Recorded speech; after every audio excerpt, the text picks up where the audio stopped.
तर आपल्या टोमॅटो त्याच्यासाठी शेंगा घेतली काय घेतलं आता चिकन असं वाटण करायचं.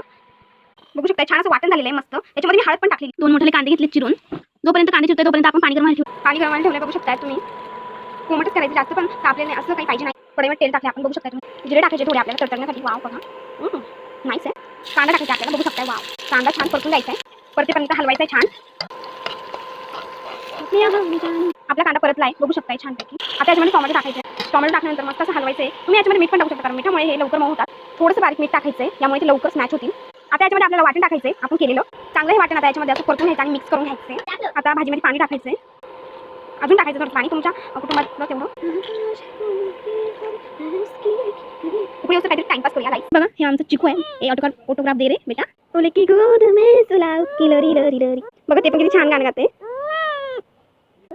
उकळी येते आपल्या भाजीला. 2 मिनिटं वेट करूया. बाय बाय गाईस. तयार आहे आपली भाजी. परत पुन्हा नवीन रेसिपी सोबत परत भेटूया. Bye friends.